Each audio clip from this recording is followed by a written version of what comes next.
আসসালামু আলাইকুম রহমতুল্লাহি ওবরাকাতু। আলহামদুলিল্লাহ, আশা করি আপনারা সকলেই ভালো আছেন। দিনী আলোচনায় আপনাদের সবাইকে স্বাগতম। আমাদের এই দিনী আলোচনার আজকের বিষয়বস্তু হবে ইমানের শাখাগুলো নিয়ে ধারাবাহিক আলোচনা। তারই ধারাবাহিকতায় আমরা ইমানের 24 নম্বর শাখা তাওয়াক্কুল অর্থাৎ আল্লাহ তাআলার উপরে ভরসা করা, এই সম্পর্কে আমরা জানতেছিলাম। এই সম্পর্কে আমরা জানতে গিয়ে জেনেছিলাম যে হযরত আলী রাদিয়াল্লাহু তাআলা তিনি আবুল হাইয়াজ আল আসাদি রাদিয়াল্লাহু তাআলাকে ওই কাজের জন্য পাঠিয়েছেন যে কাজের জন্য রাসূলুল্লাহ সাল্লাল্লাহু আলাইহি ওয়াসাল্লাম তাকে পাঠিয়েছিলেন। সে কাজটা কি? মূর্তি ভাঙা ছাড়া এবং উঁচু কবরকে সমান করা ছাড়া সে যেন ক্ষান্ত না হয়। তো এই জন্য আমাদেরকেও এই সমস্ত মূর্তির থেকে বেঁচে থাকতে হবে। হিন্দুদের যে উপাসনালয়গুলো, যেখানে তাদের যখন পূজা চলে তখন মুসলমানরা সেখানে যে যায়, এই যাওয়ার থেকে আমাদেরকে বিরত থাকতে হবে। কারণ সেটা তাদের ধর্মীয় কালচার, তারা সেটা পালন করুক। কিন্তু আমি একজন মুসলমান হয়ে যেখানে আল্লাহ তাআলার সাথে শিরিক করা হচ্ছে, যেখানে আল্লাহ তাআলাকে বাদ দিয়ে মূর্তির কাছে কিছু চাওয়া হচ্ছে, সেখানে আমি কিভাবে যাই? সেখানে আমি কিভাবে যাই? সেখানে আমাকে অবশ্যই যাওয়া থেকে বিরত থাকতে হবে। কারণ আমরা বর্তমান জমানায় দেখতে পাই যে একটা স্লোগান দিয়েছিল যে ধর্ম যার যার, উৎসব সবার। মানে হচ্ছে মানুষকে, ইমানদারদেরকে ইমান থেকে বঞ্চিত করার একটা সুপরিকল্পিত তারা চেষ্টা চালিয়েছে।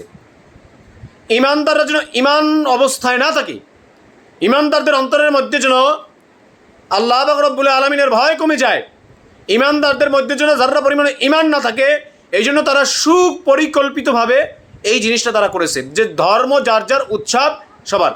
মানে হিন্দুরা কিন্তু আমাদের কোনো উৎসবে তারা আসে না, তাদের উৎসবেই আমরা এমন মুসলমান, হতভাগা মুসলমান যে আমরা যাই। এই জন্য কিন্তু আমাদেরকে নষ্ট করার জন্য কিন্তু এই সিস্টেমটা চালু করেছিল। এখন আবার দেখা যায় সেকুলারিজম বলে, মানে ধর্ম নিরপেক্ষতার নামে তারা আমাদের উপরে এমন একটা নাটক সাজিয়েছে যে মুসলমানরা যেটা করবে সেটা অপরাধ, আর অন্য অন্য ধর্মরা যেটা করবে মুসলমানদের উপরে চাপিয়ে দিয়ে সেটা খুব সেটাকে বলে যে সেটা খুব ভালো জিনিস, সেটা নিয়ে কারো কোনো মাথা ব্যথা থাকে না। অতএব মনে রাখতে হবে যে এই সমস্ত জানোয়াররা এই সেকুলারিজম নামে, ধর্ম নিরপেক্ষতা নামে, ট্রান্সজেন্ডারের নামে, এরপরে এই যে ধর্ম যার যার, উৎসব সবার, এই সমস্ত স্লোগান দিয়ে যেই অসভ্য, যেই কুলাঙ্গার, যেই প্রস্টিটিউটগুলোতে ইমানদারদের ইমানকে ধ্বংস করতে চাবে, মনে রাখতে হবে সর্বশেষ তারাই ধ্বংস হয়ে যাবে।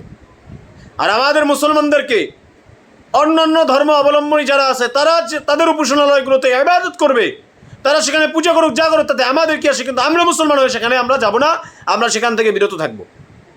কেন? কারণ সেখানে আমার রবের সাথে কি করা হচ্ছে? শিরিক করা হচ্ছে। আমার রবের সাথে তারা কি করছে? তারা অংশীদার সাব্যস্ত করছে। অতএব সেখান থেকে আমাদেরকে কি করতে হবে?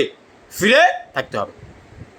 এরপরে আমরা আজকালকার যুগে দেখা যায় যে ঘরের ভিতরে পুতুল রাখি আমরা, পুতুল সেটাও তো একটা মূর্তি। এই সমস্ত জিনিস থেকে আমাদেরকে ফিরে থাকতে হবে। কারণ আফসোসের বিষয় হচ্ছে একটা শিশু বাচ্চা যখন ছোট থাকে তার হাতে আমরা পুতুল দিয়েই সর্বপ্রথমই তাকে মূর্তি পূজাটা শিখাচ্ছি। সে তো বড় হয়ে দেখবে যে আমি যে পুতুল নিয়ে খেলাধুলা করেছি, এদের উপাসনালয়গুলোতে তো সেরকম পুতুল বা সেরকম মূর্তি তারা রাখতেছে। অসুবিধা কোথায়?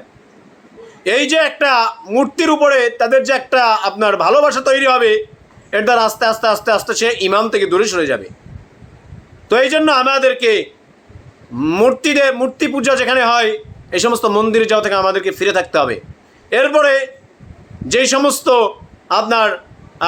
ঘরের ভিতরে মূর্তি রাখা হয়, মানে পুতুল রাখা হয়, এই পুতুল থেকে আমাদেরকে ফিরে থাকতে হবে। এভাবে আরও যেগুলো আছে, যে সমস্ত কুসংস্কার, যেগুলোর দ্বারা ঈমান নষ্ট হয়ে যায়, যেগুলোর দ্বারা আল্লাহ তাআলার সাথে অংশীদার সাব্যস্ত করা হয়, এগুলোর থেকে আমাদেরকে ফিরে থাকতে হবে। কেন? কারণ আমি ঈমানদার।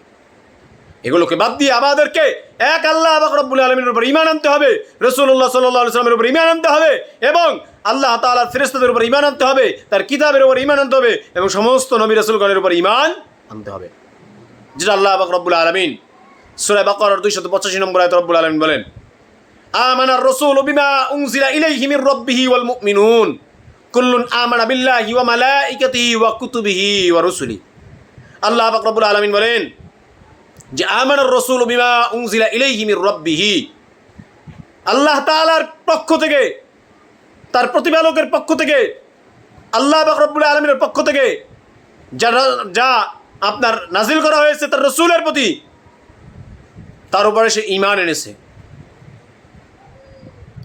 ওয়াল মুমিনুন, এবং মুমিনগণ, বিশ্বাসীগণ, কুল্লুন আমানা বিল্লাহি, প্রত্যেকেই ঈমান এনেছে আল্লাহ তাআলার উপরে, ওয়া মালাইকাতি, তার ফেরেশতাদের উপরে, ওয়া কুতুবিহি, এবং তার কিতাবের উপরে, ওয়া রুসুলি, এবং সমস্ত নবী রাসূলদের উপরে।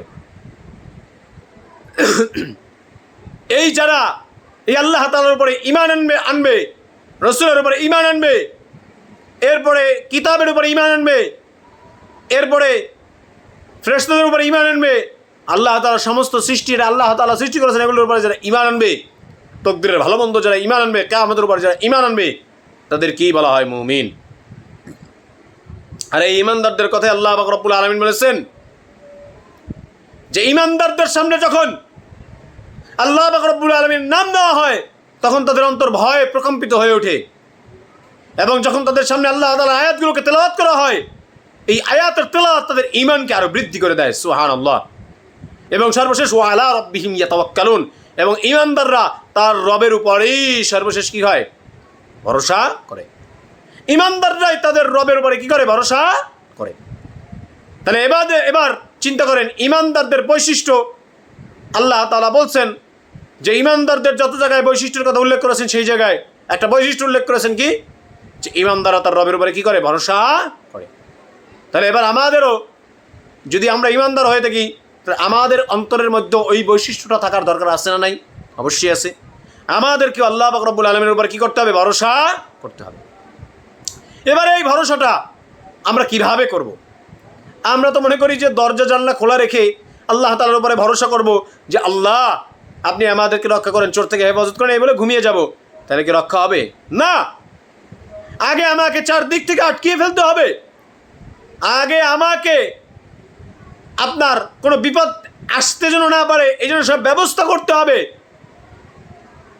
কাজের সংকল্প করতে হবে, ঘরের দরজা জানালাগুলোকে বন্ধ করতে হবে। এরপরে আমি আল্লাহ তাআলার উপর ভরসা করব, আল্লাহ আমার যতটুকু করণীয় সব করেছি, বাকিটা আপনার হাতে, আপনি আমাদেরকে সমস্ত বিপদ আপদ থেকে হেফাজত করিয়েন। এটার নাম হচ্ছে ভরসা।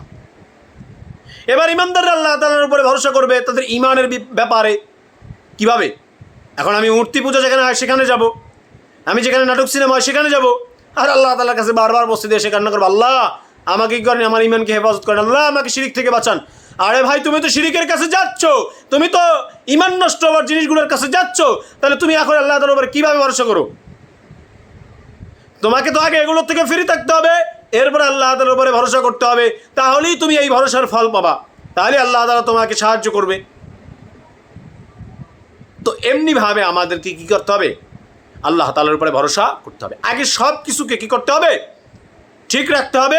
ঘরের দরজা জানালাকে বন্ধ করে এরপর আল্লাহ তাআলার উপর ভরসা করবে, আল্লাহ ঘরের দরজা জানালাগুলো আমি বন্ধ করেছি, এবার আল্লাহ আপনি আমাদেরকে চোর থেকে হেফাজত করেন। এরপরে আমি শিরিকের কাছেও যাব না, আমি গুনাহের কাছেও যাব না, আল্লাহ তাআলার কাছে বলবো, আল্লাহ আপনার উপরে ভরসা, আল্লাহ ঈমান যাতে নষ্ট হয় তার কাছেও আমি যাচ্ছি না, মাওলা আপনি আমার ঈমানকে হেফাজত করিয়েন, আপনার উপরে ভরসা করলাম। তখন ফল পাওয়া যাবে। কিন্তু আমরা কি করি? আমরা আমাদের চারদিককে খোলা রেখে তারপর আল্লাহ তাআলার উপরে কি করি? ভরসা রাখি। এটার নাম ভরসা না। ভরসা হচ্ছে আগে সবগুলোকে ঠিকঠাক করবো। ফাইজা আযামতা ফাতাওয়াক্কাল আলাল্লাহ, আল্লাহ বলতেছেন আগে কাজের সংকল্প করো, এরপরে তোমরা আল্লাহ তাআলার উপরে ভরসা করো, তাহলেই তোমরা কি করবে? ভরসার ফল পাবে। তো এই ভরসা আমাদেরকে করতে হবে। কেন? কারণ এই ভরসা করা ঈমানের 24 নম্বর শাখা। আল্লাহ পাক রব্বুল আলামিন আমাদের সবাইকে আল্লাহ তাআলার উপরে একনিষ্ঠভাবে ভরসা করে তাওয়াক্কুল করে ঈমানের এই শাখাটিকে পরিপূর্ণ করার তৌফিক দান করুন। আমিন। ওয়া আখিরু দাওয়ানা আনিল হামদুলিল্লাহি রাব্বিল আলামিন। আসসালামু আলাইকুম ওয়া রাহমাতুল্লাহি ওয়া বারাকাতুহু।